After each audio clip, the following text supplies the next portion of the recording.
صلى عليك الرحمن أزكى الصلاة والسلام يا ربي ارفع مقامه دوما في كل مكان. Kan dia sakit atau dia perjalanan, maka Allah diskon tidak lima waktu, maksudnya 3 waktu, tetap sholatnya 5 kali, tetapi dijadikan cukup 3 waktu saja, digabung-gabung. Apa namanya, Bu? Jamak. Allah tahu kalau memang ada udzur syar'i seperti sakit, perjalanan, boleh dijamak. Zuhur digabung dengan asar, waktunya digabung, tetap sholatnya 2 kali, zuhur sendiri, asar. Tapi waktunya dalam 1 waktu, tidak perlu 5 waktu. Maghrib digabung dengan isya, subuh sendiri 3 waktu. Ternyata masih sulit karena sakit, Ustaz. Tidak bisa dengan berdiri, tidak kuat, pusing kalau berdiri. Maka kata Allah Subhanahu wa taala, kata Nabi dalam hadisnya, sholli qa'iman, salatlah dengan berdiri, fa in lam tastati' fa qa'idan, fa in lam tastati' fa 'ala jambin. Salatlah dengan berdiri, kalau tidak bisa dengan duduk, kalau tidak bisa dengan berbaring. Allah Maha tahu, Allah tidak menzalimi kita. Allah tidak paksa, pokoknya harus berdiri walaupun pakai pegangan. Dah, kalau memang udzurnya syar'i tentu tidak sembarang. Allah Maha tahu, membuktikan ibadah itu diukur, amal itu diukur, tidak mungkin melampaui kemampuan kita. Begitu pula kalau perjalanan tadi, musafir, selain jamak bisa juga dipendekkan rakaatnya. Apa namanya, Bu? Dipendekkan rakaatnya? Qasar. Untuk yang perjalanan musafir tadi, yang 4 jadi 2. Zuhur asar 2. Maghrib isya, isyanya 2, maghribnya berapa, Bu? 3. Tetap 3. Tidak ada 1,5, tidak ada. Tetap 3. Maksud saya, Bu, apa lagi yang kurang dari Allah? Salat itu telah diukur sesuai kemampuan manusia, cukup 5 waktu. Kalau kau perjalanan atau sakit, jamak. Kalau perjalanan masih sulit, hanya dengan dijamak, qasar untuk perjalanan. Kalau sakit tidak diqasar, hanya dijamak saja boleh. Kalau dia sulit berdiri boleh duduk, kalau sulit duduk boleh berbaring. Bahkan kata para ulama, berbaring pun masih sulit, cukup mengedipkan mata sebagai isyarat.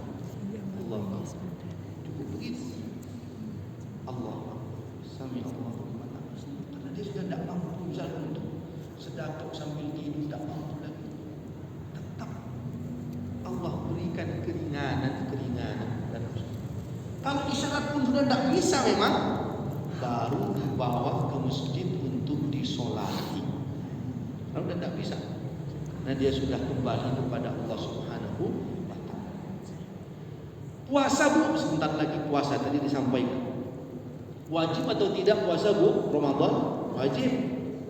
Tapi kalau orang itu tak mampu berpuasa dengan udzur yang syar'i, alasan yang dibenarkan, tidak sembarangan tentu, Bu, maksud saya.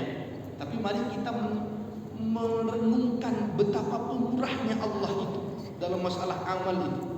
Kalau tidak bisa puasa karena sakit, kata Allah, ayyaman ma'dudat faman kana minkum maridan aw ala safarin, atau perjalanan, maka apa yang dilakukan, Bu? Boleh tidak puasa di Ramadan, tapi fa'iddatum min ayyamin ukhra, ganti di hari yang lain. Tapi ada orang, Bu, di Ramadan tidak bisa puasa karena misalkan lansia yang sudah tidak kuat.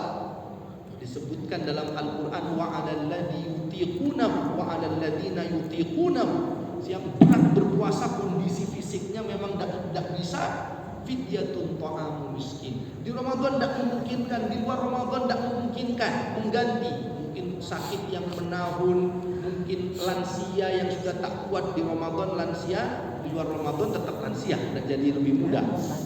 Jadi kalau Idul Fitri bajunya baru kelihatan lebih muda lah 1 hari. Tapi kan lansia terus misalkan, maka cukup membayar fidyah, tidak dipaksa. Kalau memang di Ramadan tidak memungkinkan karena sakit menahun tadi.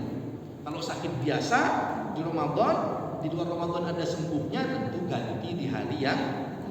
Jangan dikit-dikit sakit, tidak puasa, jangan juga Bu. Sakitnya itu kalau yang memang menghalangi dia berpuasa. Kenapa kamu tidak sakit? Kenapa kamu tidak puasa? Sakit. Sakit apa? Panuan. Panuan tidak menghalangi puasa Bu. Itu puasa. Coba kita muhasabah ini dalam amal, maka kita semangat.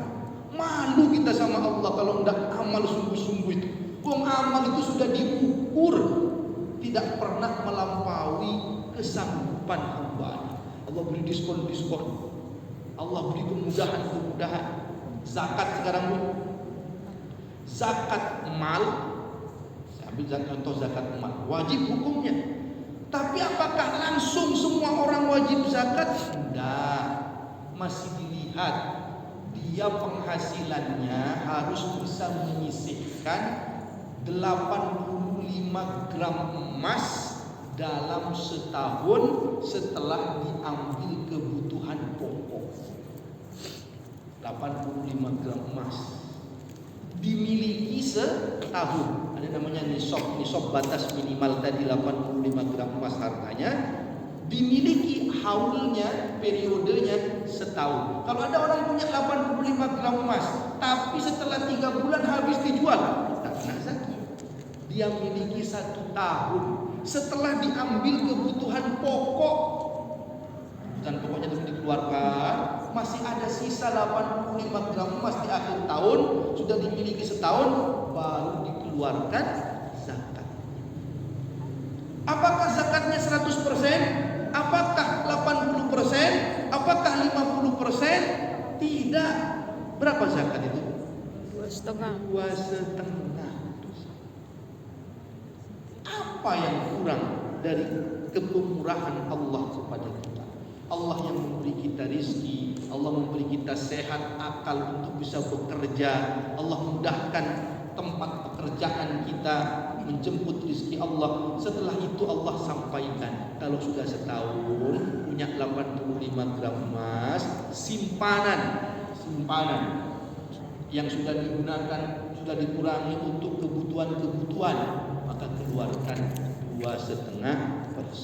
Ibu nanti bisa cek harta masing-masing apakah senilai 85 gram emas setelah diambil kebutuhan pokok. Di luar yang dipakai, kalau emas itu dipakai tidak dihitung. Cincin, kalung yang dipakai tidak dihitung. Yang dihitung adalah yang disimpan, yang diinvestasi. Tapi jangan juga ibu akali. Tadinya disimpan niatnya, begitu mau setahun dipakai semua. Cincin waktu dipakai, kalung semua. Apa adanya saja. Semua Allah yang nanti akan melipat gandakan harta yang barokah, berlimpah halal kalau kita menjalankan aturan Allah Subhanahu wa taala. Nanti cek harta kita apakah mencapai 85 gram emas dalam setahun. Istri saya terakhir emasnya 98 kilogram emas. Kok 98 kilogram Ustaz? Ya ini emas Rifhan Halili. Kata istri, kalau emas ini jangan berat-berat ini katanya. Jadi Bu, sekali lagi Allah sudah mengukur semuanya. Haji wajib, tapi bagi yang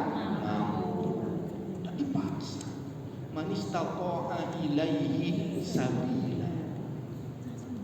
Coba Bu, betapa Allah maha murah kepada kita. Sholat banyak diskon-diskonnya kalau memang tidak mampu ya. Puasa, zakat, haji, maka kalau kita tidak beramal dengan sungguh-sungguh. Mungkin saya sudah pernah sampaikan, baca Quran. Kita diminta Allah belajar Quran. Tapi kalau sudah belajar tidak bisa-bisa, sudah pernah saya sampaikan pada pertemuan yang sebelumnya. Justru tidak lancarnya itu dihitung pahalanya dikali 2. Wa may yatata'u fihi wa huwa 'alaihi syaqqun falahu ajrani. Yang penting dia punya kesungguhan belajar. Yang lancar bersama malaikat, kata Allah, kata Nabi, artinya malaikat mendoakannya, memberikan rahmat dari Allah untuknya. Yang belum lancar, yang penting dia semangat terus mau belajar, memang belum lancar, falahu ajrani. Wa may yatata'u fi, siapa yang terbata-bata. Bahasa kita apa, Bu? Ada tartil, ada tartul. Tartul itu grotal gratul kayaknya. Itu justru, Bu, tapi dia mau belajar terus loh, Bu. Tak mutung. Falahu ajrani. Dia mendapat 2 kali lipat pahala. Kok bisa, Ustaz? 1 pahala membaca Quran, 2 pahala kesungguhannya dalam belajar.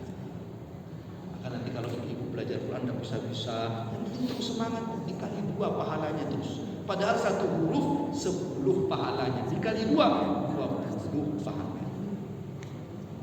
Nah, itulah keistimewaan ibu-ibu siapapun yang mau belajar Al-Quran. Disalahkan sama ustadznya, salah lagi. Innal ladzina kafaru, nanya pendek Bu kata ustaz. Innal ladzina kafaru, lukanya juga pendek. Innal ladzina kafaru, fa-nya juga pendek. Ulama disalah. Pulang dia dari belajar ngaji, bilang ke teman, saya salah-salahkan terus sama ustaz. Kayaknya ustaznya itu lagi banyak pikiran kayaknya. Mungkin dimarahin sama istrinya itu. Kayaknya kita yang jadi korban. Padahal memang salah, itu memang bacanya. Semangat. Maka bermuhasabah terhadap amal, renungkan amal-amal kita, perbaiki. Yang wajib-wajib utamanya tambah dengan yang sunnah. Ada yang datang kepada Nabi SAW. Wahai Nabi, kalau aku hanya melakukan amalan yang wajib, ara'aita idza shallaitul maktubah wa sumtu Ramadan. Bagaimana pendapatmu kalau aku hanya melaksanakan sholat yang wajib dan puasa di bulan Ramadan, dan wa ahlaltul halal, aku menghalalkan yang halal, wa haramtul haram, aku mengharamkan yang haram. Maksudnya orang ini, aku mengerjakan yang wajib-wajib tok, aku sholat wajib tok, puasa yang wajib saja, aku yang menjauhi yang dilarang, melaksanakan yang diperintah, yang wajib-wajib aja. Bagaimana pendapatmu wahai Nabi? Apakah aku bisa masuk surga? Kata Nabi, na'am, iya, engkau bisa masuk surga walaupun hanya dengan yang wajib-wajib. Muncul sekarang pertanyaan di kita, kalau begitu yang wajib-wajib saja Ustaz, apain dengan yang sunnah? Tunggu dulu Bu. Yang wajib-wajib itu memang bisa memasukkan ke dalam surga, memang begitu kaidahnya, tapi tidak berbohong. Tetapi Bu, kadang yang wajib-wajib itu banyak kekurangannya, ketidaksempurnaannya. Ketidaksempurnaan yang wajib itulah bisa ditutup, ditambal dengan yang sunnah.